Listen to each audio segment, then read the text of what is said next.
Hello and welcome to the Intel Brief. Today is Tuesday, 28 October. I'm your host Daniel, and today we're going to talk about reports of executions in Sudan after the RSF has seized el-Fasher. Russia has said it tested a nuclear-powered missile, and an arson attack in France disrupts trains.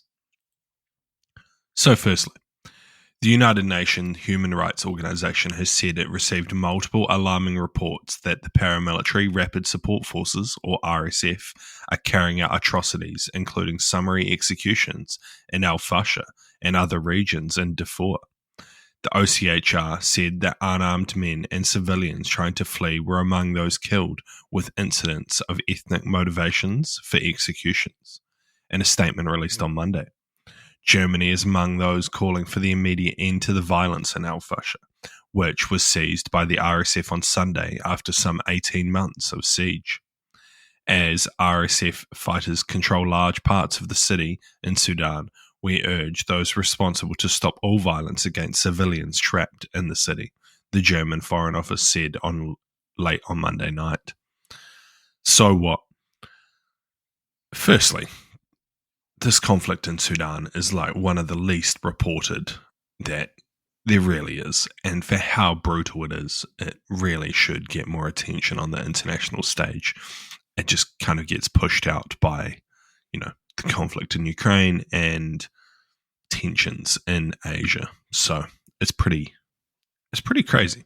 I might actually make a YouTube video on it this weekend because I don't have a better topic, and it seems well worth talking about. But yeah, kind of unsurprising, there was rumors that this would happen as they were closing in on ending the siege and gaining control of el-Fasher. So yeah, this kind of goes in how things have been in the past when the RSF have taken control of cities.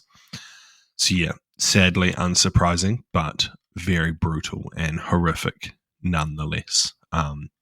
This conflict doesn't look like it's going to end anytime soon with, multiple people backing each side. This is a real proxy war. So yeah, and next, Russia has tested a nuclear-powered Berezhnik cruise missile known as Skyfall by NATO. Military officials claim that it flew over 14,000 kilometers over 15 hours, showcasing its ability to evade air and missile defenses. The weapon is designed for unlimited range, but faced reliability concerns after a 2019 accident. Experts warn that it's not invincible, but signals an escalating arms race amid ongoing tensions over the war in Ukraine. So what? I just don't see this as being that crazy of an update or like a change, really, because it's not invincible. It still can get shot down, especially by like atmospheric anti-ballistic missile weapons. So I don't understand why this is seen as so concerning. But hey, I'm not a fucking nuclear weapons expert, so it's probably something crazy with it. Like flying 14,000 kilometers in 15 hours, again, doesn't seem that fast. And speed would probably be the top thing that keeps it safe from anti-air weapons. The fact it's powered by nuclear energy kind of okay. Do you want to just keep circling the earth with your nuclear weapon to scare everybody? Maybe. That could be Putin's plan. Be like, hey, we've fired a nuke and we just need to pick where to land it. That might be his plan to stay in power. But yeah, I don't see how this is a massive capability change. We already have missiles that have extreme range, such as intercontinental ballistic missiles, right? I don't see how this is a massive game changer. It doesn't seem unbelievably fast. It's not hypersonic as other missiles claim to be. And even so, they've still been getting shot down. So they weren't seen as a massive capability change. Testing nuclear weapons, scary as fuck. But nuclear powered seems like an odd choice. But hey, let's see what more comes out. There's probably a lovely, highly classified report within the military that explains the exact reasons why this is scary as fuck that I don't get to read anymore. So that's life. And lastly, around 100 high-speed train journeys were disrupted in France on Monday after cables were targeted in an apparent arson attack. The country's transport minister said on social media that cables had been intentionally set on fire overnight in the southeast city of Valencia.